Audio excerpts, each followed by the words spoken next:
마태복음 6장 16절에서 18절까지입니다.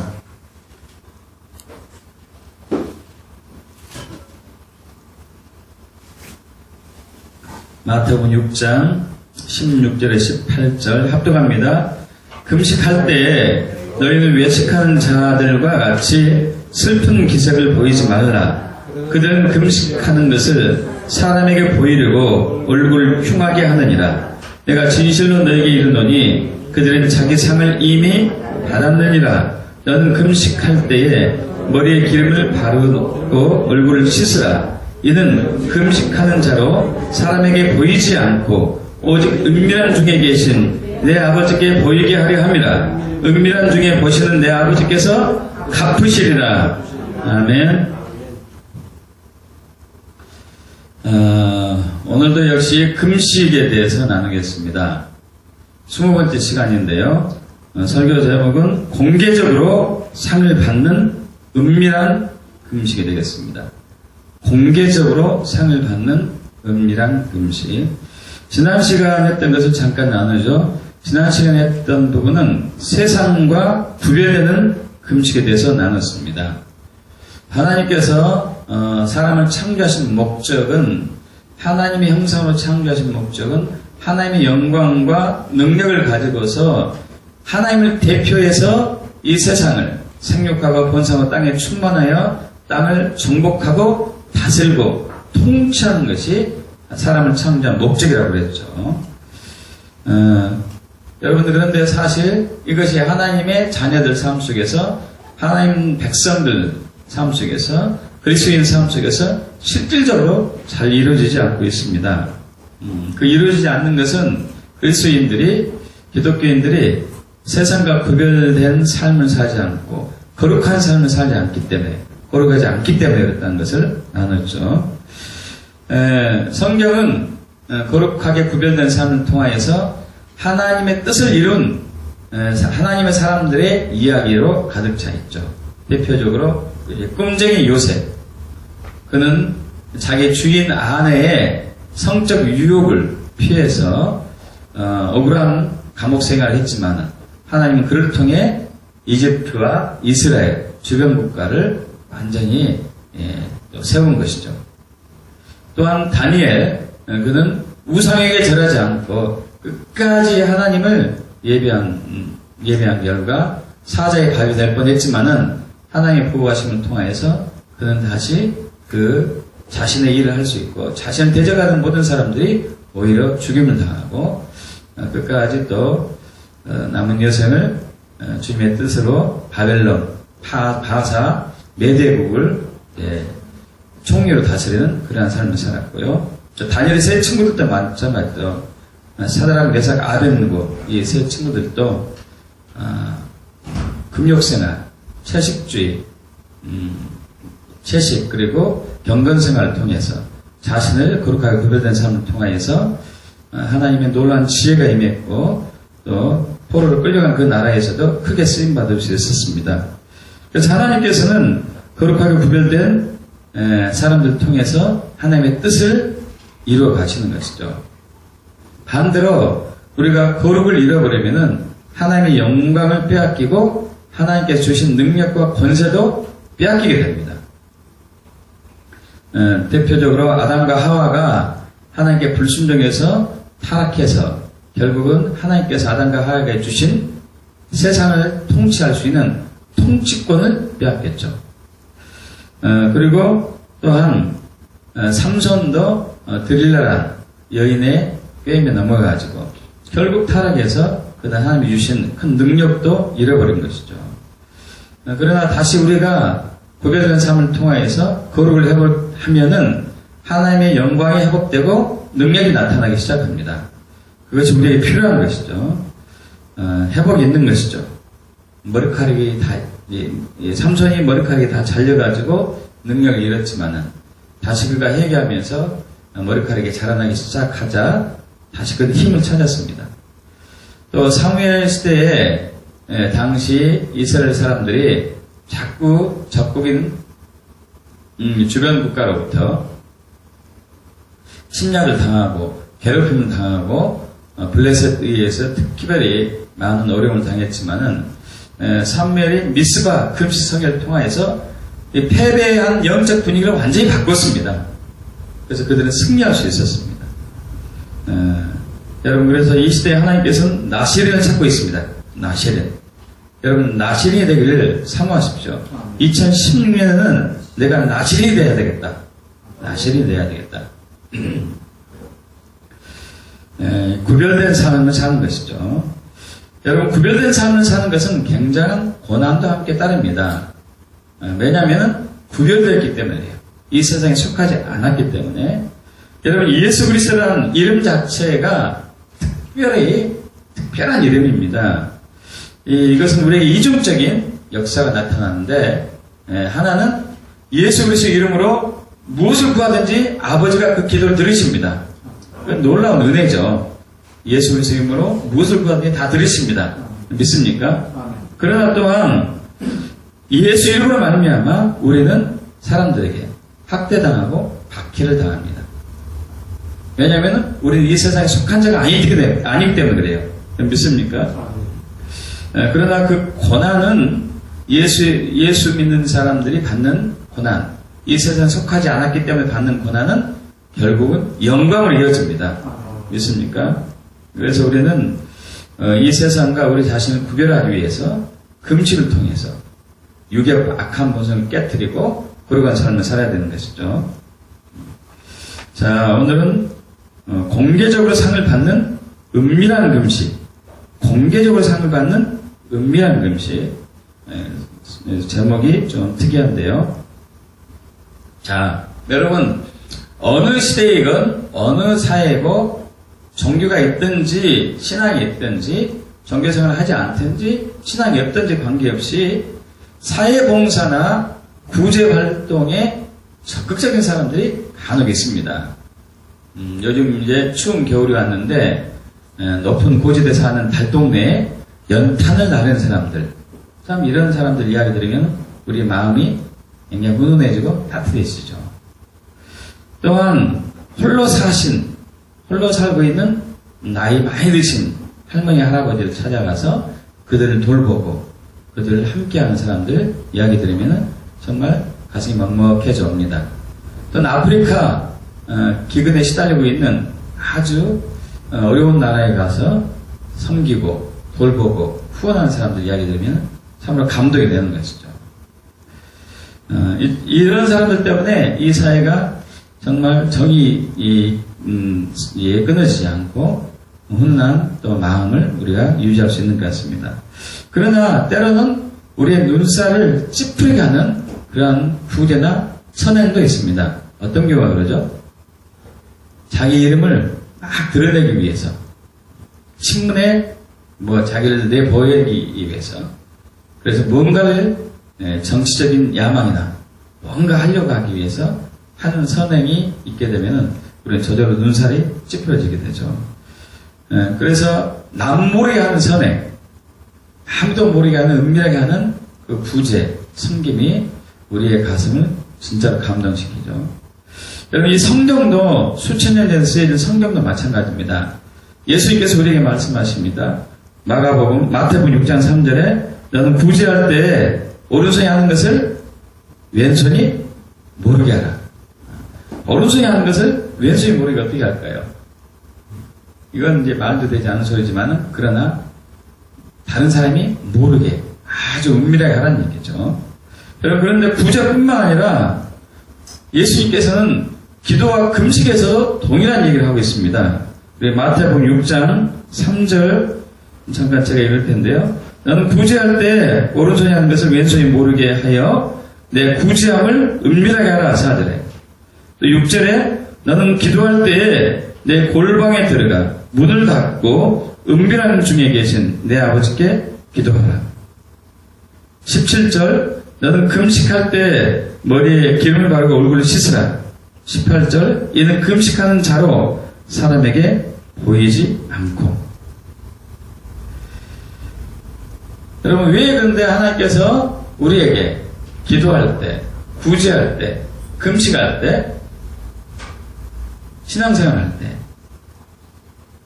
드러나게 하지 않고 은밀하게 하기를 원하셨을까요? 거기에 어떤 비밀이 숨어있을까요? 이것을 우리가 오늘 나누기를 원합니다. 예수님께서도 물론 공개적으로 기도한 시간도 있었지만은 개인적으로 드러나지 않게 은밀하게 기도한 시간이 더 많았었습니다. 마태복음 우리 4장에 보면은 예수님께서 광야에서 40일 동안 금식 기도할 때도 성령님이 이끌려가지고 혼자 가셨어요. 여러 사람을 간 게 아니었습니다. 혼자 가서 홀로 외롭게 40일 금식 기도를 하신 것이죠. 12제자를 택할 때도 마찬가지죠. 누가복음 6장 12절 13절 보면은 예수께서 기도하러 산으로 가셔가지고 밤이 새도록 기도하고 난 이후에 날이 밝자 제자들 불러가지고 그 중에 12명을 택하셨습니다. 혼자 기도하셨던 것이겠죠. 또 제자들에게 주기도를 가르치시기 전에도 마찬가지였습니다. 누가복음 11장 1절에 보면은 예수께서 한 곳에서 기도하시고 한 곳이라고 했어요. 한 곳에서 기도하시고 마치심에 제자 중 하나가 여짜오되 주여 요한이 자기 제자들에게 기도를 가르치신 것 같이 우리도 가르쳐 주시옵소서 하니까 예수님이 주기도를 가르치셨죠. 여기서 예수님은 한 곳에서 기도해요. 한 곳. 이 한 곳이라는 얘기는 에레모스라는 단어인데 고독한 곳, 버려진 곳, 황량한 곳, 황폐한 곳, 광야, 혼자뿐인 외롭고 쓸쓸한 이런 곳을 얘기해요. 그러니까 혼자 기도하셨던 것을 볼 수 있죠. 한적한 곳에 자주 가셔서 기도하신 예수님을 우리가 볼 수 있습니다. 마가복음 1장 30절 이하에서 35절을 보면은 그 시몬의 장모, 베드로의 장모가 10병 나는 거 여러분 아시잖아요. 근데 예수님이 가서 고쳐주시죠. 고쳐주자 사람들이 막 근처에 사는 사람들이 각생 병든 사람을 다 모시고 왔습니다. 그래서 예수님이 고치시고 나서 또 마가복음 1장 35절에 아직 새벽이 밝기 전에 새벽이 오기도 전에 예수께서 일어나 나가 한적한 곳으로 가요. 한적한 곳으로 가서 거기서 기도하시다니 이 한적한 곳은 아까 우리 누가복음 11장 1절과 똑같은 한 곳과 똑같은 단어인데 예레모스라는 단어인데 황량한 곳, 쓸쓸한 곳, 외로운 곳, 적막한 곳 혼자 기도했다는 얘기예요. 또 누가복음 5장 12절에서 16절도 마찬가지인데요. 이때 예수님께서는 그 한 동네에 있었는데 온몸에 나병 걸린 사람이 있었어요. 예수님을 보고 그 사람이 자기가 고쳐달라고 그러죠. 예수님이 고쳐줍니다. 그러니까 사람들이 막 구름대처럼 몰려오죠. 또 몰려오는데 그들을 고치지 않고 이때는 예수님이 물러가가지고 한적한 곳으로 가서 기도해요. 역시 에레모스, 고독한 곳, 황량한 곳, 혼자 있는 곳, 쓸쓸한 곳에서 혼자 기도하신 예수님의 모습을 볼 수 있습니다. 자주 습관적으로 기도하던 곳이 어디죠? 예수님이 습관적으로 기도하던 곳이 감람산이 감람산. 게세마네 동산에서도 특히 감람산. 습관적으로 누가복음 22장 39절에 예수께서 나가사 습관을 따라 감람산에 가심에 제자들도 따라갔더니 습관적으로 감람산에서 개인적으로 은밀하게 혼자 기도 생활을 하신 것을 우리가 알 수 있는 것이죠. 여러분 성서시대 혹은 우리 2000년 전, 1000몇백 년 전에는요 사막에서 영성생활을 하는 수도사들이 많았습니다. 사막에서 영성생활을 하는 수도사들이 많았어요. AD 313년 기독교가 그 전에 이제 그 기독교가 탄압을 많이 받다가 그리스도인들이 AD 313년 로마 콘스탄틴 황제에 의해서 기독교가 로마의 국교로 되고 난 이후에 이때부터 오히려 기독교가 급격하게 타락합니다. 굉장히 부패하기 시작하죠. 교인들은 막 늘어나지만 황제가 예수를 믿으니까 그 부하들도 다 예수를 믿는 것이죠. 그런데 오히려 교회는 부패돼요. 이 교회가 부패되기 시작하고 그 전에는 기독교인들이 그리스도인들 탄압을 당했는데 박해를 당했는데 이제 오히려 탄압을 하기 시작하는 쪽에 서기 시작합니다. 특히 막 이스라엘, 유다 이스라엘 족속들을 많이 죽이고 그랬었죠. 이것이 싫어가지고 사막으로 가는 이들이 많이 있었습니다. 그래서 사막에서 수도훈련을 하는 거죠. 거기서 그들은 육체훈련이에요. 육체훈련. 육체가 갖는 탐욕과 정욕과 탐식, 막 먹고자 하는 것, 그리고 음란한 것들, 탐욕들, 이런 것들을 절제하는 훈련하고, 또 감정훈련으로 분노, 막 화를 잘 내는 것, 슬픔에 잘 빠지고 무기력증에 잘 빠진 사람들 있잖아요. 요즘은 우울증 시대잖아요. 우울증, 공황장애. 이러한 것들 돌파하는 것. 또 생각훈련, 질투, 시기질투, 명예욕, 교만, 높아지는 것, 잡다한 생각들을 정리하는 훈련. 또 그러면서 기도하고 성경 읽고 때로는 공동체 생활을 겸하기도 했습니다. 특별히 그 사막의 수도사들 중에서는요, 이집트인들이 많았어요. 이집트 수도사들이. 이집트 수도사들은 이집트 수도를 세 종류로 나누는데, 세 종류로. 하나는 개인적으로 혼자 수도 생활을 하는 독수도 혹은 은둔수도라고 그래요. 홀로 독자, 외로울 독자죠. 홀로 독자, 독수도, 은둔수도라고 하고요. 혼자 하는 거예요. 혼자. 어떤 사람은 그 무덤에 사기도 해요. 무덤. 참 무서울 것 같아요. 여러분. 무덤에다가 집을 지어놓고 거기서 살면서 수도 생활해요. 가족들, 그 먹을 것을 어떻게 하냐? 가족들이 보름이나 한 달치 양식을 갖다 줘요. 그럼 그걸 먹고 버티고 또 떨어질만 하면 가족들이 갖다 주고.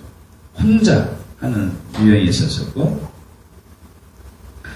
또 어떤 경우는 이제 그 공동체로 한 집에서 머물면서 여러 사람, 서너 사람, 너댓 사람이 머물면서 수도 생활하는 공주수도라고 합니다. 공주수도. 또 세 번째 유형은 반은 혼자 하고 반은 단체로 하고. 그러니까 예를 들어서 한 주가 한 일주일 있으면은 월요일에서 금요일까지는 혼자 산다가 토요일하고 주일은 같이 공동체 생활하는, 이게 혼합형이 있었습니다. 여러분, 그리스도인들은요, 저와 여러분들은 하나님을 섬길 때 공개적으로 섬기는 것보다도 은밀하고 개인적인 섬김이 더 많아야 돼요. 공개적인 섬김보다도 개인적이고 은밀한 섬김이 더 많아야 돼요. 왜냐하면은 기독교인의 승리는 공개적인 훈련을 통해서 얻어진 게 아니고 은밀한 훈련을 통해서 얻어져요. 이걸 잘 아시길 축복합니다. 그래서 구제를 하든지 기도를 하든지 금식을 하든지 어떤 것이든지 간에 헌신과 섬김은 공개적인 것보다도 은밀하게 하시려고 해야 돼요. 전도도 마찬가지고. 은밀한 훈련이 적으면 나중에 상도 적습니다. 그렇다면 왜 하나님께서는 은밀한 헌신과 섬김을 우리에게 요구할까요? 개인적이고 은밀한 섬김과 헌신을 우리에게 요구할까요? 먼저 개인적인 은밀한 시간을 이 무언지를 좀 알 필요가 있습니다. 개인적인 은밀한 시간, 은밀한 섬김이 뭔지, 은밀한 시간이 뭔지. 여러분, 개인적인 은밀한 섬김은 결국 영적인 교제를 얘기합니다. 영적인 교제. 교제는 세 종류가 교제가 있습니다. 세 종류의 교제. 사람의 영, 혼, 육으로 되어 있기 때문에 영적인 교제가 있고 육적인 교제가 있고 혼적인 교제가 있어요. 그것은 영, 혼, 육의 기능별 차이점이 되겠죠. 육은 오간이 있지 않습니까? 오가 눈, 코, 귀, 혀, 피부. 그래서 이 눈은 세상을 향해 열려있죠. 보고 듣고, 냄새 맡고, 혀로 맛보고, 피부로 느끼고, 촉각. 그 세상을 향해 열려있기 때문에 이 육체라는 것은, 우리의 육체는 세상과 교절하게 되어 있어요. 세상을 알게 되고 세상과 교절하죠. 혼이 있습니다. 혼은 뭐죠? 지, 정, 의. 지정의가 혼이죠. 이 지는 지성, 이성, 생각, 이게 지고, 정은 7가지 감정, 희, 노, 애락, 비공경, 애오욕, 뭐 이렇게 하든지, 기쁘고 슬프고, 이제 애달프고, 비통하고, 두렵고, 이런 것들. 그리고, 의는 의지. 이 혼은 사람을 향해 열려있고, 사람과 교제하고, 사람을 알고, 또, 그렇게 되죠. 혼적인 교제는 사람과의 관계예요. 여러분, 영의 기능은 예배의 기능, 양심의 기능, 교통의 기능, 영감, 영적인 감각, 이런 4가지 기능이 있는데, 여러분, 이것은 하나님을 향해 열려있고, 하나님과 교제하는 수단이 돼요, 영이. 하나님은 육이십니까? 혼이십니까? 영이십니까? 영이셔요. 그래서 개인적인 은밀한 교제는 영적인 교제를 얘기합니다. 영적인 교제. 우리는 하나님께 가까이 갈 때도 혼적으로 갈 수 있어요. 육적으로도. 다시 얘기해서 찬양과 경배할 때 혼적인 혹은 육적인 예배를 할 수 있어요. 여러분, 예수 믿지 않는 사람들 노래를 하잖아요. 유행가, 팝송, 트로트 이런 것을 하죠. 막 감정에 취해가지고 내가 왜 그런지 몰라 이렇게 하잖아요. 도대체 왜 그런지 몰라 하다가 눈물을 쫙 흘리죠. 여러분, 이것은 영적인 것은 아닙니다. 혼적인 것이고 육적인 것이에요. 왜냐하면 사람과 관계이기 때문에. 사람과 관계이기 때문에. 여러분, 우리는 찬양할 때도 우리가 혼적인 육적인 찬양할 수 있어요. 자기 감정에 취해가지고 천부여 의지할 거 없어서 손들고 주 앞에 옵니다. 눈물이 주르륵 나죠. 여러분, 100% 영적이라고 볼 수도 없어요. 혼적인 부분이 있죠. 그렇다고 이 혼적인 부분이 나쁘냐 그것은 아닙니다. 혼적인 육적인 부분을 초월해가지고 영적으로 들어가야 돼요. 그래서 예수님께서 우리 요한복음 4장 23절 24절에 하나님을 예배할 때 왔나니 곧 있더라. 하나님 예배한 자들은 영과 진리로 예배할 자냐. 할렐루야. 영으로 예배하고 진리로 예배하고. 여러분, 이 영으로 예배하고 진리로 예배하고 이것을 얘기하면은 사람들이 어떻게 생각하냐? 정성이라고, 정성. 온 마음을 다해 정성. 여러분, 이것은 맞지 않아요. 영하고 마음은 달라요. 영하고 마음은 다릅니다. 마음과 진리는 달라요. 정성 아니에요, 정성. 여러분, 예배는 정성이 물론 들어가긴 했지만은 정성은 혼 부분이에요, 혼. 정성은 혼적인 부분이에요. 영적인 부분은 하나님은 영이시기 때문에 저와 여러분의 영과 하나님의 영이 교제가 이루어져야 돼요. 할렐루야. 영의 교제가 이루어져야 돼요. 영의 만남이 일어나야 돼요. 영의 만남.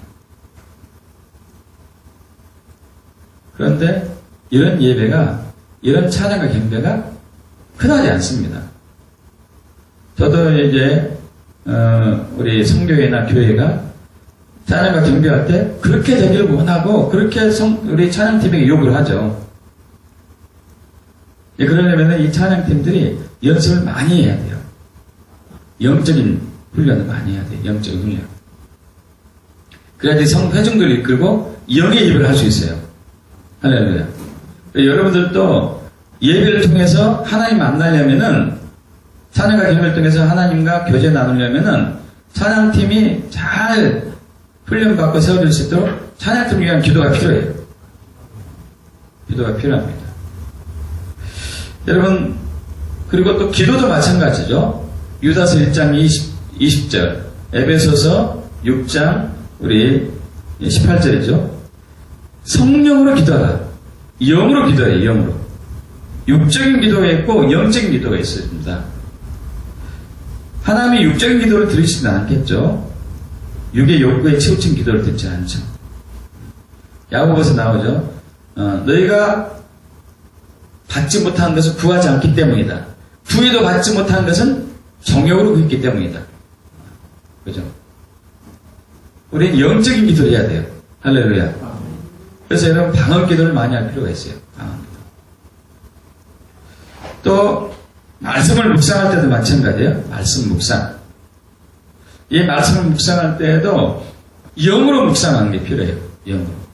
여러분 그런데 현대 교회는 영으로 묵상하는 것을 잃어버렸어요. 예전에 아까 제가 말씀드린 수도사들은 영으로 묵상하는 것을 알았어요. 영적인 묵상. 여러분 묵상과 큐티는 달라요.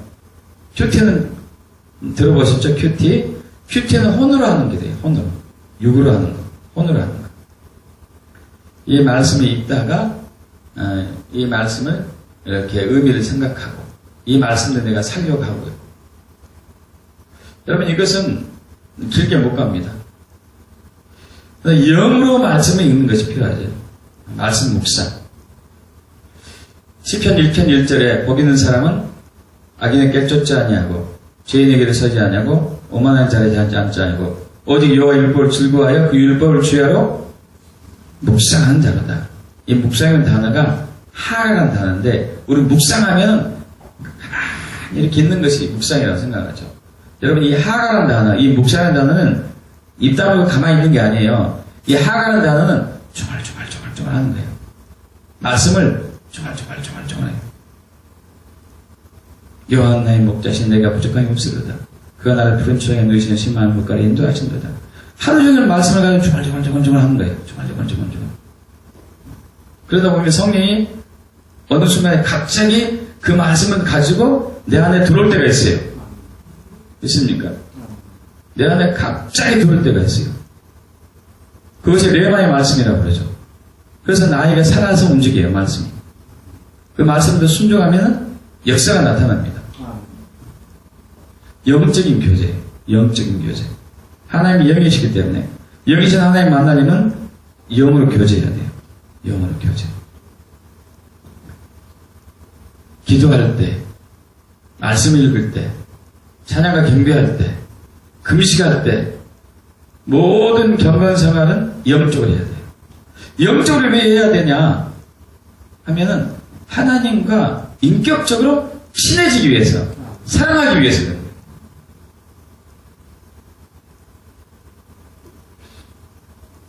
우리의 신앙생활이 잘못된 부분이 굉장히 많은데 우리는 어떤 부분을 많이 나가려고 하냐면 우리의 헌신과 우리의 희생을 통해서 무언가를 받아내려고 그래요. 내가 기도했으니까, 내가 금식했으니까, 내가 전도했으니까, 내가 헌금했으니까 주님 나에게 뭔가 해주셔야 되죠. 여러분 이것은 거짓 신앙입니다. 이방인들이 하는 잘못된 신앙이에요. 여러분 하나님은 살아계신 분이고 전지전능하신 분이고 우리의 필요를 다 아시는 분이십니다. 그리고 우리 아버지가 되셔요. 그렇기 때문에 우리의 필요를 다 하시고 채워주세요. 그래서 주님은 우리에게 말씀하십니다. 먹을 것, 마실 것, 입을 것을 가지고 구하지도 말라고. 왜 그러죠? 이것은 이방인들이 하는 것이다. 너희는 먼저 그의 나라와 그의 의를 구하라. 그의 나라, 하나님 나라, 그의 의, 예수 그리스도, 십자가 예수 그리스도, 인격체신 예수 그리스도, 그분의 나라, 빨리 이 땅에 오시기를, 그분의 통치가 빨리 이 땅에 이루어지기를. 그러면은 이 외에 필요한 모든 것은 너희에게 자동적으로 더해질 것이다. 할렐루야. 그분은 우리 아버지 되기 때문에. 근데 우리 신앙이 변질돼가지고, 우리 신앙이 타락이 돼가지고, 내 희생과 헌신과 수고와 섬김을 통해서 그 대가를 뭔가 얻으려고 해요. 여러분, 이거 거짓신앙이에요. 내 율법 행위로 뭔가를 받아내려고 해요. 율법 행위로. 사도 바울이 갈라디아서 3장 얘기합니다. 5장에서도 얘기하고, 율법 행위에 속한 자들은 저주받는다. 저주받는다. 여러분, 여기 적어두시고 잠깐 그거 볼까요? 갈라디아 3장 10절.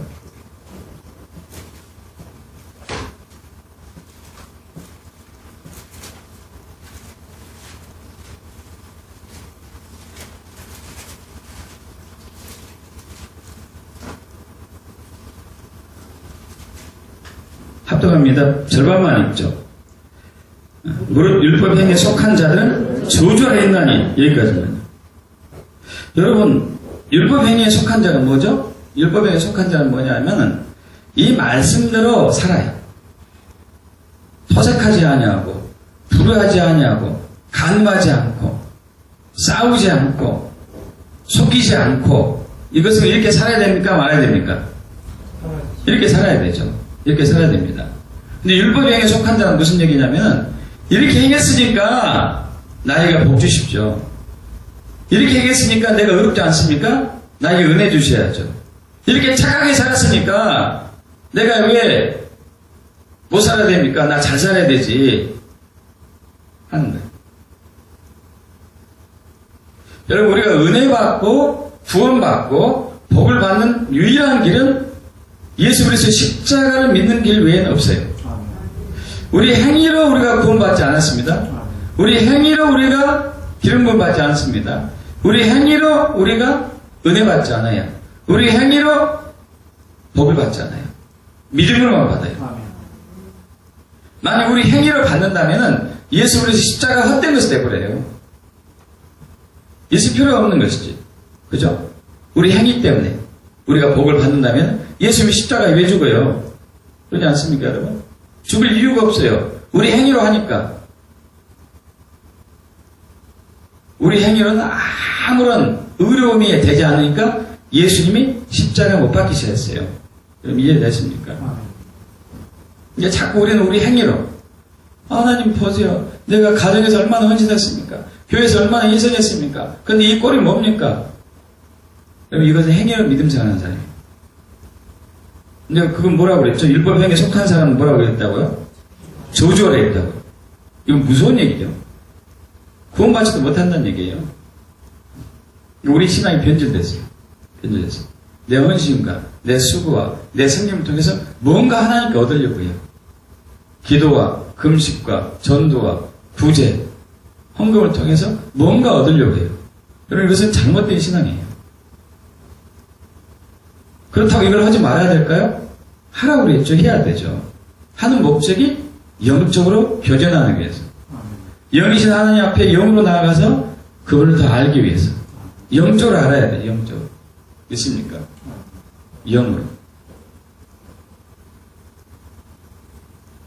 그래서 살아계신 하나님, 인격체신 하나님과 친밀한 사랑의 교제를 나누기 위해서 영의 교제를 해야 돼요. 은밀하게. 이거 집단적으로 하지 않지 않습니까? 여러분, 연애할 때 어떤 이제 남자와 사귄다고 해봐요. 어떤 여자와 사귄다고 하는데 친구들 왕창 데려가서 사깁니까? 그렇게 하는 사람 좀 이상한 사람일 거예요. 그죠? 매일매일 친구 왕창 데려가서 사귀는 거예요. 이거는 이상한 사람이지, 이건. 다른 꼼수가 있는 거거나 사랑하지 않는 거겠죠. 진짜 사랑한다면 둘이만 혼자 있는 시간을 즐기는 거죠. 믿습니까, 여러분? 둘이만 있는 시간을 즐기게 돼요. 은밀한 시간을 즐기게 돼요. 예수님이 자주 그래서 그렇게 하신 거예요. 감람산에도 가시고 한적한 곳에도 가시고. 그래서 아버지 하나님과 은밀한 시간을 가졌어요. 은밀한 시간. 할렐루야. 개인적인 친밀한 시간을 가졌어요. 여러분, 또 왜 우리가 드러내지 않고 은밀하게 개인적으로 영성생활을 해야 되는지, 이것은 영성훈련은요, 저와 여러분을 영적인 희생과 헌신을 통해서 뭔가를 얻는 게 아니고 나를 드리는 거예요. 할렐루야. 나를 드리는 것입니다. 받는 게 아니고 받고자 하는 게 아니고 드리는 거예요. 드리는 거. 금식을 하는 목적도 나를 드리는 것이고, 기도를 하는 목적도 나를 드리는 것이고, 예배가 워십, 나를 드리는 거죠. 드리는 거. 그래서 로마서 12장 1절에 그러면 형제들아 내가 하나님 모든 자비하심으로 너희를 권하느니 너희의 몸을 하나님이 기뻐하시는 거룩한 산제물로 드리라. 이는 너희가 드릴 영적 예배니라. 할렐루야. 합당한 예배니라. 믿습니까? 나를 드리는 거죠. 나를 드리는 거. 그런데 그렇지 않고 은밀하지 않고 개인적이지 않고 공개적으로 드러나게 해보면 어떻게 되느냐. 다시 한번 마태복음 6장 1절로 갑니다. 마태복음 6장 1절로.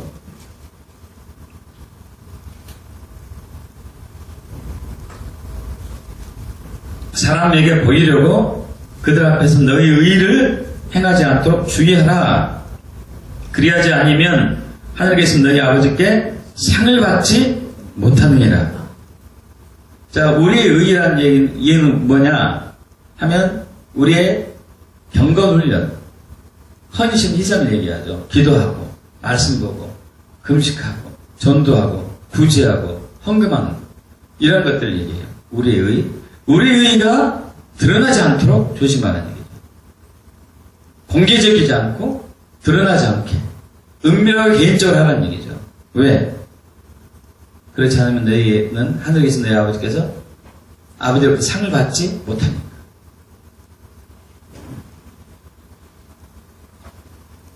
자, 우리가 드러나면 어떻게 되버릴까요? 우리가 드러난 것은 뭘까요? 공개적으로 우리가 드러나면은 육이 높아져요, 육이. 영성 생활의 궁극적인 목적은 육이 낮아지고 영이 충만해지는 것이거든요. 할렐루야. 영이 충만해져야 돼요. 그런데 육과 영은 항상 대적합니다. 우리 갈라디아서 5장 16절 이하에 성령은 육체를 거슬, 육체의 소욕은 성령을 거슬고 성령은 육체를 거스르니 이 둘이 서로 대적하므로 내가 원하는 사지 못하게 하려 합니다. 여러분, 육체의 욕구가 있어요. 육체의 욕구.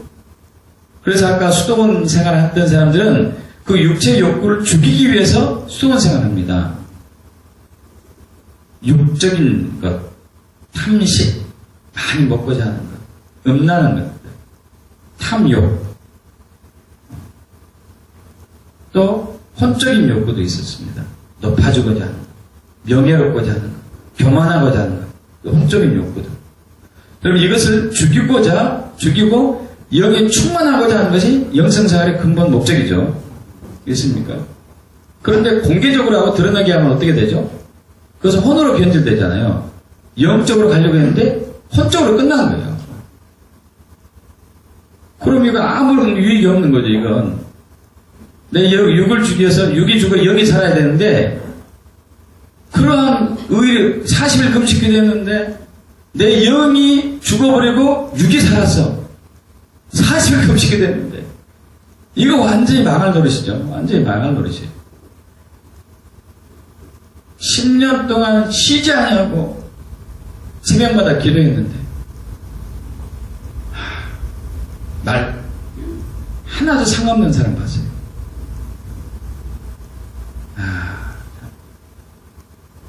제가 목회하기 전에 섬기던 평신도로 섬겼을 때 그 교회에서는 이제 주일학교 개근상 이런 거 주잖아요.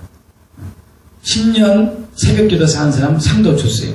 와, 그런 사람이 있더라니까요. 권사님 중에 몇 분이 10년 동안 새벽기도 한 번도 안 빠졌었더라고요. 금반지를 받더라고요. 근데 그분이 1년 후에 저희 교회를 떠났어요. 온 가족이. 와, 남편이 장로님인데 우리 교회 어느 집사님 바람나 버렸어요. 어떻게 그럴 수가 있어요? 부인은 10년 동안 새벽기도 개근상을 탔는데 남편도 새벽기도 잘 나왔어요. 그런데 여자 집사님과 남편이 바람나가지고 도저히 있을 수가 없는 거지.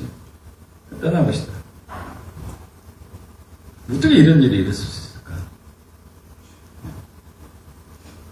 여러분 10년 동안 했어도 아무것도 안 될 수도 있다니까요. 육적으로 기도하면 나를 드러내고자, 나를 나타내고자 하면 이미 상을 받은 것이기 때문에 하나님이 주실 상이 없어요. 있습니까? 제가 미국에 있었을 때 테이프, 어떤 목사님 테이프를 듣게 됐는데 그 목사님이 중풍 걸렸던 분이더라고요. 말을 하는데 정말 느리게 하시다.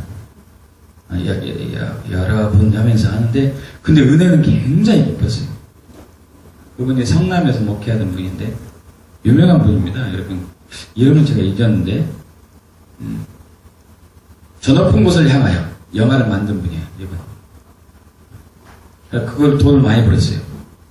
영화 2편, 기독교 영화 2편 만들어가지고 돈을 많이 벌어가지고 그것으로 아파트 사업에서 돈을 더 많이 벌고 그래가지고 학교, 중학교, 고등학교인가 몇 개 세우고 그리고 수많은 아이들, 학생들 장학금으로 학교 보내고 사회적으로, 교회적으로 굉장히 큰 일을 많이 하신 분입니다.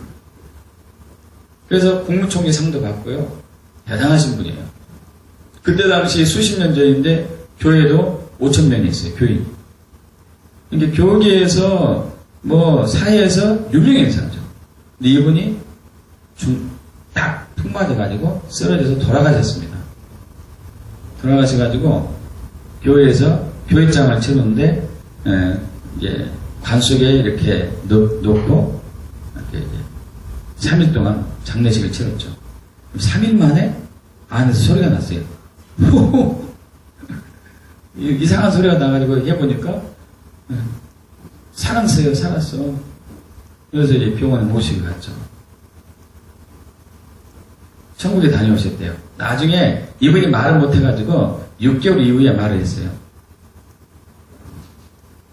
천국에 갔는데 자기의 기록부를 봤대요. 자기 기록부를 봤는데 받을 상이 없더래요. 그렇게 사회적으로 교회적으로 헌신을 많이 하고 정말 많이 섬겼는데 하나도 없더래요. 그리고 딱 한 줄이에요. 딱 한 줄. 한 줄 뭐냐. 이분이 이북 사람이었는데 그때 해방되기 전에 일제시대 때 피난해 가서 이 온 가족이 만주를 갔습니다. 만주에 가가지고 가족들이 저녁에 할 일이 없으니까 돌아가면서 성경을 읽었더만요. 와, 참. 이미 성인이 되기 전에 성경을 150독 했어요. 왜냐하면 밤마다 성경을 읽었으니까 온 가지고 돌아가면서 150독을 하고 이제 해방이 되고 전쟁 나니까 남한으로 피신 왔거든요. 피신 왔는데 이제 혼자 오셨던가 어머니랑 왔던가 기억 안 나는데 어쨌든 고아원 생활했습니다. 고아원 인천에서 인천 고아원에서 생활했는데 여러분 거기서 정말 어렵게 힘들게 살았죠. 그 미군이 준 옷이 한 벌 있으면 그걸로 겨울이면 이제 서로 곁을 입고 다니고 한 번은 추운 겨울날 그 미군이 준 외투를 입고 이제 어디 터미널인가 버스 터미널에 이렇게 갔다 합니다. 갔는데 그때 5환짜리가 하나 있었고 근데 붕어빵 아저씨가 있더래요. 붕어빵이 5환에 2개를 딱 하는데 거기서 아주 남무한 할아버지가 그 붕어빵 2개를 먹고 있는 자기를 굉장히 불쌍한 눈으로 쳐다보겠다. 도저히 안 주면 안 될 것 같아. 그래서 고민하다가 둘 중에 하나 준 거예요. 주고 이왕 주는 거에 인심 더 쓴다 해서 이거 애토 자기가 아니니까 이걸 입으시라고 그거 적어냈어요. 그거 적어주고 나머지는 하나도 없어요. 그렇게 귀한 일 많이 했는데 그래서 예수님께 물어줬답니다. 예수님 나 좋은 일 많이 한 것 같은데 왜 하나도 없고 이거 하나 있습니까? 어떻게 되는 거죠? 예수님 뭐라고 그럴게요? 이미 상을 너는 다 받았잖냐. 이것은 아직 상 못 받은 거야. 내가 너에게 줄 거야. 여러분 그래가지고 그분이 깨어나가지고 자기 있던 집, 아파트 다 팔아서 전부 하나님께 바쳤어요. 그리고 30평짜리인가 20 몇 평짜리가 세 방으로 들어갔어요. 세 방. 온 가족이. 가족들이 반대도 못하고 중풍 맞은 사람, 저 아버지, 저 남편 반대해봤자 뭐 소용도 없을 것 같고 그냥 할 수 없이 이렇게 한 거죠. 다 받았어요. 다 받았어요. 여러분, 은밀하게 한 거. 마태복음 6장 1절 사람에게 보이려고 그들 앞에서 너희 의의를 행하지 않도록 주의하라. 그렇지 않으면 하늘에 계신 내 아버지께 상을 받지 못하느니라. 그러므로 구제할 때 외식하는 자가 사람에게서 영광을 받으려고 해당과 그렇지 않은 것 같이 너희 앞에 나팔을 불지 말라. 진실로 너희에게는 그들은 자기 상을 이미 받았느니라. 마태복음 6장 5절 또 너희는 기도할 때 외식하는 자와 같이 하지 말라. 그들은 사람에게 보이려고 해당과 큰 거리 여기에서 서서 기도하기를 좋아하느니라. 내가 진실로 너희에게 이르노니 그들은 이미 자기 상을 받았느니라. 금식도 마찬가지죠. 마태복음 6장 16절 금식할 때에 합독할까요? 너희는 외식하는 자들과 같이 슬픈 기색을 보이지 말라. 그들은 금식하는 것을 사람에게 보이려고 얼굴을 흉하게 하느니라. 내가 진실로 너희에게 이르노니 그들은 자기 상을 이미 받았느니라. 여러분, 영성 생활은 은밀하게 드러나지 않게 해야 돼요. 그래야지 주님으로부터 상이 있어요. 왜냐하면 이것은 영적인 것입니다. 육적인 것이면 막 나만 이렇게 알리고 공개하고 드러나게 해야 돼요. 여러분, 그러나 우리는 그리스도인들은 육적인 사람이 아니에요. 있습니까? 우리는 영적인 사람이에요. 저와 여러분 육적인 사람 아닙니다. 육은 이미 십자가에서 예수님과 함께 못 박혀 죽었어요. 그래서 육이 죽어 영이 산 사람이 저와 여러분이죠. 영적인 사람이기 때문에 영적으로 살아야 돼요. 있습니까?